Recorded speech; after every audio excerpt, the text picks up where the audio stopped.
Hey, welcome back DCS Crew. Today we have a knife review on the Zero Tolerance RJ Martin 0609 flipper knife, aka the 0609, the ZT0609 or the ZT0609. So why don't we just call it a damn good flipper? Stay tuned for more info. Okay, roll credits.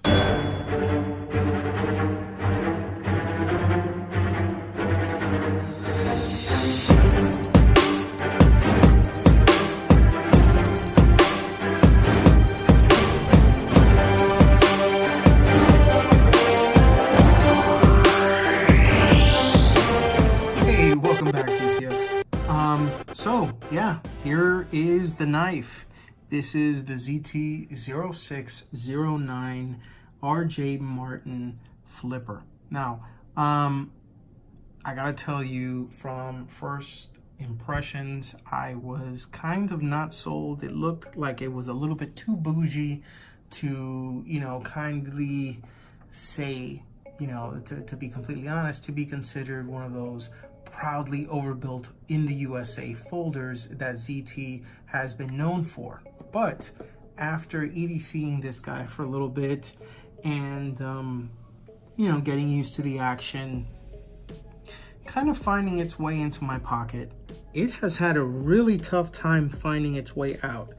In fact, right after this review, I'm probably going to throw it back in because I may be going a little bit too far out by saying this, but you know what, I'm just gonna go ahead and say it. This is probably my favorite zero tolerance, my favorite ZT flipper that's not assisted, that I can use for everyday tasks. It's not one of those beefy, overbuilt brutes of a folder, and it's not one of those smaller, kind of dainty type of folders that you have that's like G10, it's a liner lock or something like that. That's really more towards an office EDC style of a knife. This kind of fits both roles, and I'm going to get to that shortly. So like I stated in the intro, this knife was brought about as the part of a collaboration with RJ and Matt Martin. This is based on the original ZT0606CF. This is a more compact version, and basically, so I can go ahead and show this to you. This is titanium. Okay, the handle is machined titanium with a bronze anodized finish. It looks extremely nice in person, gives it some nice flair, and I mean, the blade shape, the ergonomics of the actual knife itself, the clip placement, and the uniqueness of the pivot really make it a standout knife. And it's a good thing it's a standout knife, because the standard pricing that you're going to find based on ZT's map pricing setup on most websites is $260. Their standard MSRP for this is $325. And yeah, that'll take the wind out of you if you're into just standard EDC folders, but if you're into ZT, chances are you are not. So this really doesn't come across as a shock to you. This knife has been around for, I want to say, about a year, maybe a little bit more. I know that there are a couple of people that have already reviewed it, but I wanted to go ahead and throw my hand into the fray because this is something that I felt that I wanted to go ahead and see, have the opportunity to go ahead and use it in its entirety. And there were a couple of things initially missing when this knife was released that I just want to go ahead and bring to the table. And maybe you know what it is, maybe you don't, but in any case, I'll go ahead and talk about that a little bit later. Okay, first off, we'll start with the blade itself. Okay, now this blade is really unique in that it reminds me a lot of one other folder that I have. It's the Best Tech Torpedo. Let me see if I can go ahead and get a nice shot of the blade itself. There you go. If you notice, the grind is satin. Okay, and this portion right here, the flats, is stone washed. That's why you don't see any reflection on there. That's actually a really cool detail that they put on there. On one side, you have the model number of the knife itself. This is the 0609. This is from Kai USA. It's an RJ Martin design, and you have CPM 20CV. This is serial number 1256. And on the other side, you have the ZT zero tolerance insignia. Okay. Now, one thing that's really cool about this RJ Martin designed folding knife is the fact that you have a very specific pivot that he put on this knife, and it's actually only present in one other knife. That's actually pretty cool, but it may be a bit of an Achilles heel when it comes to disassembly. The only other knife that I know that is from Kershaw that has this particular pivot, this is called the STP, or the see-through pivot, is the Kershaw fly through. I'll go ahead and try and put a picture of that so you can see what it looks like. But basically it allows you, whether the knife is open or closed, to be able to see right through to the other side. Okay, I think it's a really cool setup. It's not something you see every day, and yeah, I think that that's something that really sets it apart. So let me go ahead and focus here on the knife itself. Okay, turn it over so you can go ahead and see this side as well, and you can see the frame lock. Yeah, so it's the blade itself is USA made 20 CV steel. Okay, this is a super steel. This is pretty much as good as you're gonna get when it comes to American made steels. And the reason why I say that is because it's very similar in the makeup as Bowler M390. But Bowler M390 is not made in the US, it's actually made in Europe. And so this is Crucible's equivalent to Bowler M390, and there's actually another version of it. If you go with Carpenter steel, a lot of their knives that are going to come out and be equivalent to 20 CV and Bowler M390 are going to be Carpenter CTS 204P. So basically those three, Crucible's 20 CV, Bowler M390, and Carpenter CTS 204P are chemically almost the same. So they're going to perform very similar, barring that they have the same heat treatment. Heat treatment can vary from knife to knife, and from batch to batch, and from company to company. So take that with a grain of salt, okay? But assuming that you have both, say, all three stay heated to a heat treat of, I don't know, HRC 60, okay? Same grind, same setup. Each one, M390, CTS 204P, and the 20 CV from Crucible, they are going to perform essentially about the same. Okay, so what's good about it and what needs a little bit of improvement? Well, let's start with the ergos.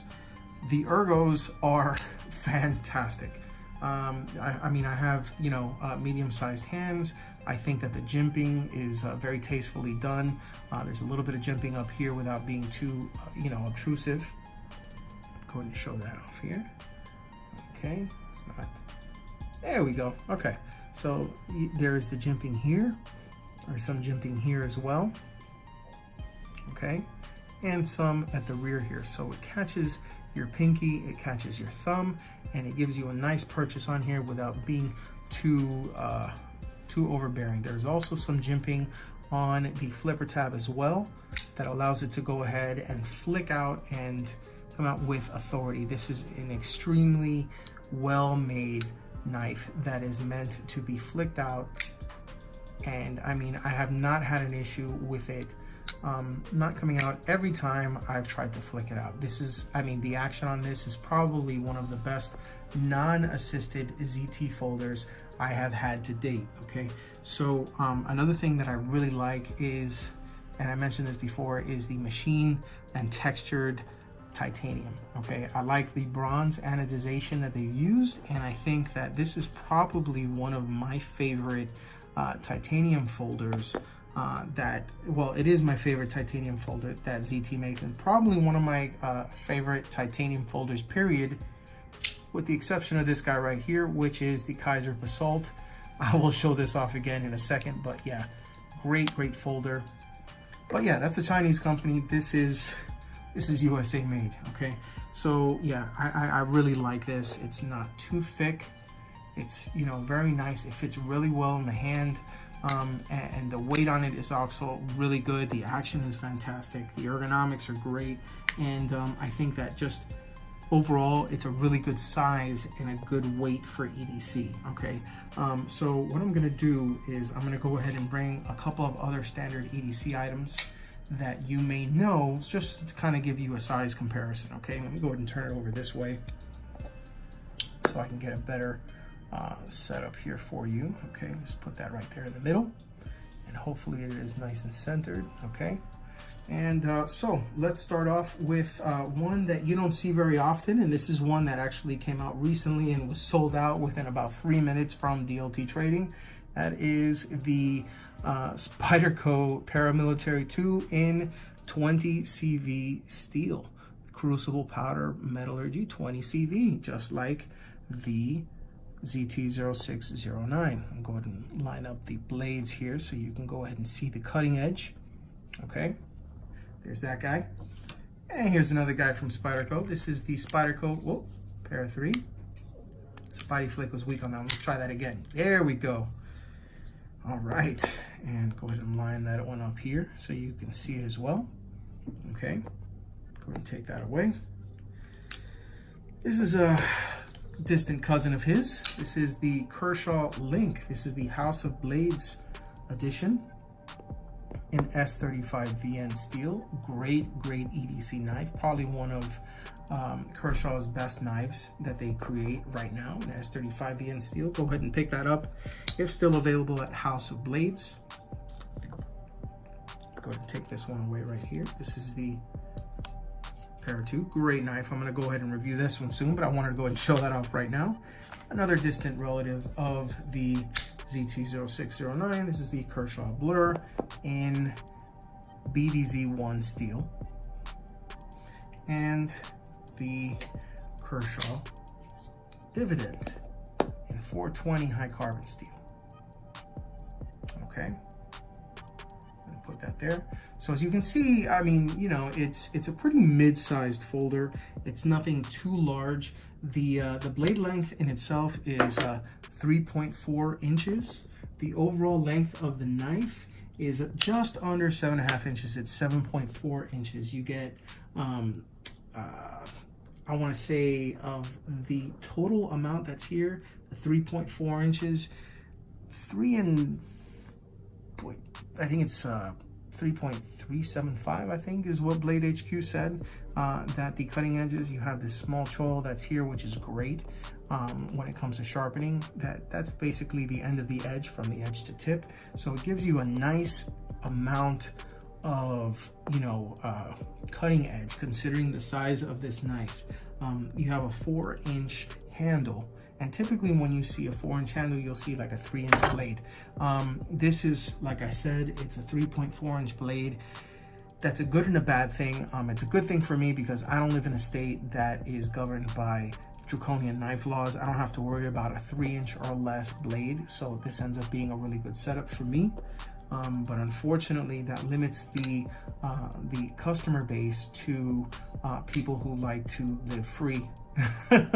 Unfortunately, a lot of places that do not allow this knife do not allow the purchase of it, and unfortunately, if you get your hands on it and you're caught with it, you might get stuck with a hefty fine or, you know, more legal trouble, because the truth is, yeah, that's not a good thing to be caught with, especially when you have something like this that's worth, what, $260? I mean, come on, guys. This is, yeah. So, there's that. Now, on to the things that I feel that need work. Okay, well, let's go ahead and address the elephant in the room.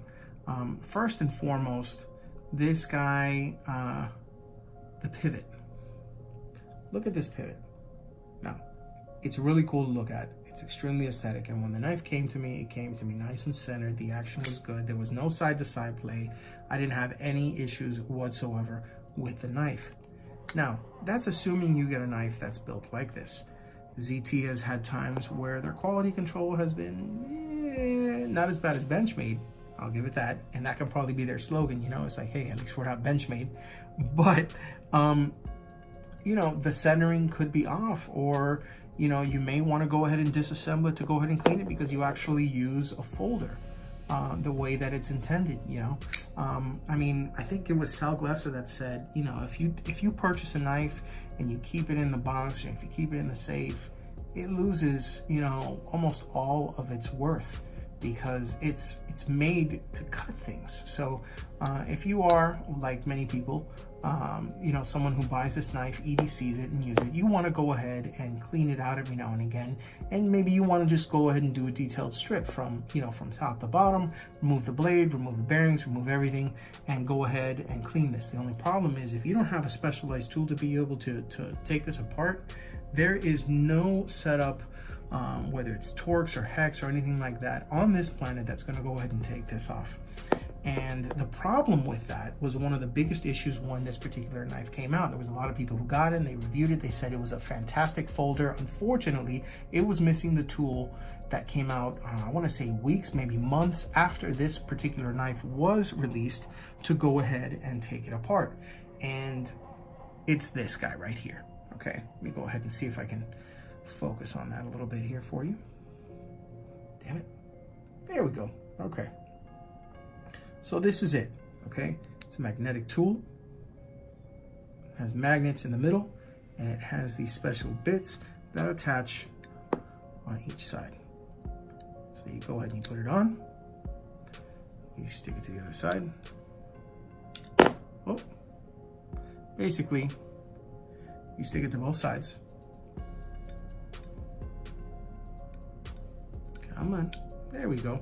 And then you can go ahead and maneuver the pivot so you can remove the pivot itself and actually work on the knife, okay? There is a problem though. This STP tool, or the see-through pivot tool, okay, from Kershaw, I'll go ahead and zoom in a little bit here. You need this tool to be able to go ahead and work on this knife. The only problem is, it doesn't come with this knife.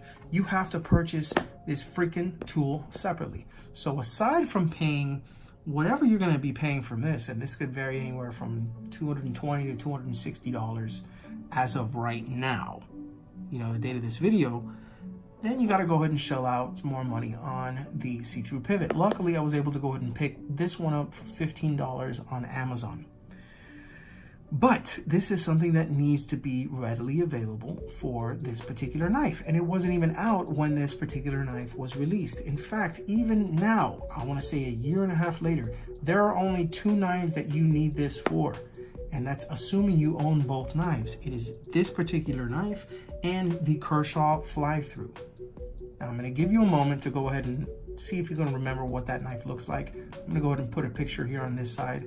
And then when you see that picture, you're going to be like, what the hell? I didn't even know that that existed. Yeah, I understand, because something like that being released without this tool to be able to go ahead and take it apart and take this apart is going to hinder sales.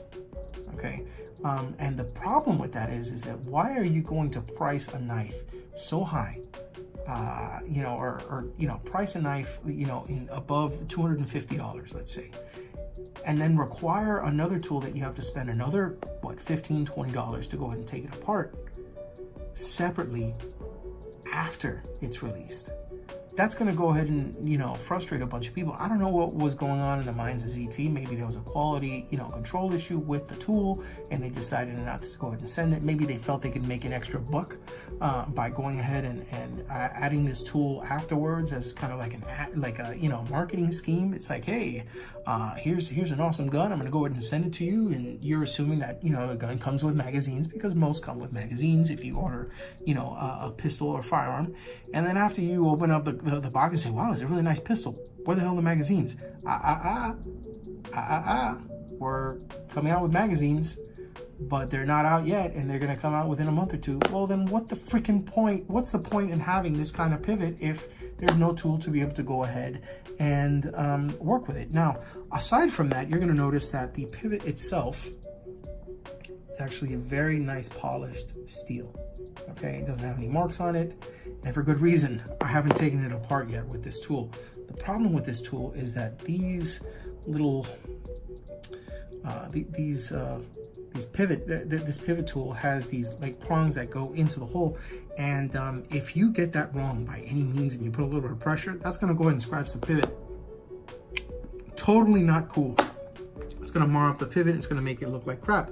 So you're going to have a beautiful looking knife with marred up pivot, and you're going to hate yourself for trying to go ahead and take this apart and service it. So yeah, I mean, I don't know what they were thinking when you were, you know, when they were doing that. So, you know, and it's like I said, back to the pricing for this knife. You know, you're looking at a knife that is going to cost you an MSRP of $260. Okay, that's on average. You can see that at Knife Center, you know, Blade HQ, most of the big companies that provide this. So you got 260 bucks that you're throwing into this. You got another 15 bucks that you're gonna throw into this, and then you look in the back and you realize, you know, the clip is okay. You know, it doesn't ride on the frame lock, so when you're gonna take it out, it doesn't go ahead and make it more difficult to go ahead and fire out. But I'm not really big on that zero tolerance insignia that's on there. You know, they had to spell out zero tolerance. I don't want something like that that's sticking out of my pocket. If we're gonna have a clip like this, I want somebody to think that this is kind of like a ballpoint pen or something that's in my pocket. So if that's the case, I'm not gonna want any of this crap. I'm gonna either wanna go ahead and remove this, or I can just remove it all together and get another clip, since I'm big on deep carry clips. And that brings me to my gripe number 3. In comes MXG Gear, and I gotta say that they, you know, the gripe is not on them. They actually went and saved the day, because they created a clip that was specific for the ZT0609, and if you pay a little bit extra, they will anodize the clip in this kind of bronzish color so that it fits with the color scheme on the knife. The only problem is that's another almost 28 bucks for this, because the standard knife is about the clip is about 23 bucks normally plus shipping, but you have to pay a few bucks to be able to go ahead and get the colored version. You can get a blue one, you can get a black one, or you can get the gold one. Now, if I were a betting man and I had a bronzed anodized version of the knife itself, I'm gonna get, you know, as close to the bronze color as I can, and this is actually very, very close, if not dead on, with the knife itself. So I went ahead and I picked that up. I'm gonna install it. I'm gonna be using that, but I've been using it with the clip, and the clip is great. But I hate that zero tolerance portion, and it's not a deep carry clip, so there's going to be at least this much real estate that's going to be sticking out of the knife, you know, of the pocket when it's inside of your jeans pocket. So the verdict on this guy is, it is a fantastic knife, provided that you have the items to really make it something, you know, that is truly 100% awesome from ZT. I think that if this would have come with everything like this from the get-go, like some knives actually bring a deep carry clip on it, you know, I'm thinking of the ZT0609. I'm thinking of, you know, I don't know, the ZT0770, the ZT0560. You know, there's quite a few that actually have deep carry clips already, you know, added onto it. This does not, and luckily I was able to pick some up from MXG Gear. These are, you know, everybody's into Casey Lynch and all these other ones, and, you know, my money's on MXG Gear. You can go ahead and check them out at this information right here. And yeah, I don't get anything for, you know, for referring them. I should get something, because pretty much all of my Spydercos have MXG Gear clips, and hell, even some of my Kershaws have them. So yeah, MXG Gear is a great place to go ahead and get it. The only problem is you're going to be paying extra. In this case, it was $27. Say it's 25. Okay, you got 25, you got 15, so that's 40, and then you add another $260 for the knife if you're picking it up new, and you're in the hole $300 for this ZT. Man, let me tell you something. You need to do your work. You need to do your homework and realize for yourself whether you really want this knife or not, because at 300 bucks, I mean, even for most, you know, knife users, that's a lot of Ontario Rat 1s. That's a lot of, you know, Spyderco Delicas. That's a lot of, you know, Kershaw Links. That's a lot of Spyderco, you know, Para 2s or Para 3s, you know. I mean, you really have to ask yourself, is it worth paying that much to be able to go ahead and own this kind of knife and maintain it? Well, for me, it is because, you know, I have all of this here, so it's kind of a no-brainer for me. But, you know, it may not be the same way for you. And I'll go ahead and I'll leave that opinion up to you. Now, as for the weight on this particular knife, Blade HQ actually advertises this at 3.3 ounces. I have actually noticed that it's a little bit heavier, and I'm going to go ahead and prove it right now. Here's my scale. It's zeroed out, and I'm going to go ahead and place this on here. And what happens? It's 3.6 ounces. So it's 0.3 ounces, you know, heavier than what they state on the websites that you usually see this advertised on. I went ahead and checked it out one more time.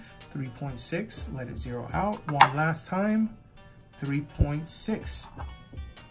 So even at 3.6, you're getting one hell of a folder. You're getting a knife that has a fantastic action. Okay, I gotta tell you, it's you know, even with everything that is going against it, provided that you really want this knife, that you like the aesthetics, you like how it looks, you're gonna get a lot of really good performance out of this. There's a minor recurve to the blade itself. It does have that drop point shape though, and the grind is actually very high to the top. You have this swedge that is, I mean, it's just freaking sexy. And it feels great in your hand. So even if you don't have this stuff, if you plan on using it, I would plan on at least going ahead and investing the 15 extra bucks and getting this particular tool. And I'll go ahead and show this to you from here. This is the Kershaw STP tool. That's the see-through pivot tool made specifically for this knife and the Kershaw fly-through. Okay, so you can go ahead and use it on that pivot and it would be good to go. So there you go. This is the ZT0609 RJ Martin designed folder from ZT Knives. Okay, now no matter what you end up doing, you know, if you decide on picking it up, if you decide on that, you know, something else, I can tell you that this is something that's going to stay in my collection for quite some time. I happen to really like it. The action on this is really good. I can use it with my right or my left hand, and it doesn't affect the action at all. It just flicks out with nice authority. It doesn't feel like the detent is too hard. It doesn't feel like it's too soft. I think it's just right, and it's probably one of the best ZT non-assisted folders that I have ever owned, and it's probably going to be staying in my collection for quite some time. This is a nice upgraded folder. In fact, I did a review I want to say not too long ago on the Benchmade Nakamura, the 484-1. For the price, I gotta tell you, if I had to pick between one and the other, I'd pick this every day of the week and twice on Sunday. It's that good, okay? If you don't believe me, go ahead and check out the Slicey Dicey review. He went ahead and he reviewed this and he loved it as well, and I don't blame him. Because now that I've had it in my hands and I've been EDCing it in the pocket for a little while, I think it's awesome. I'm gonna go ahead and throw on this deep carry clip from MXG Gear and you know, disassemble it, clean it, put it back together, and I'm gonna put it to some good use. Thank you so much for going ahead and watching this. If you EDC, remember to think of DCS. If you have any questions, feel free to go ahead and reach out to me at dailycarrysolutions.com. You can go ahead and use the contact page on there, leave your email and a brief message, and I'll be sure to get back to you as soon as humanly possible. And feel free to go ahead and follow me at Daily Carry Solutions on Instagram or facebook.com/dailycarrysolutions, so you can see videos like this and some other stuff that I have that is exclusive to those pages, like giveaways and just random stuff about my life, my dog Gaston, and pretty much other things that are EDC related. So again, remember, if you EDC, think of DCS. Daily Carry Solutions thanks you for watching this video. I thank you for watching this video, and I hope to see you again soon. Take care, everybody. I'll see you next time.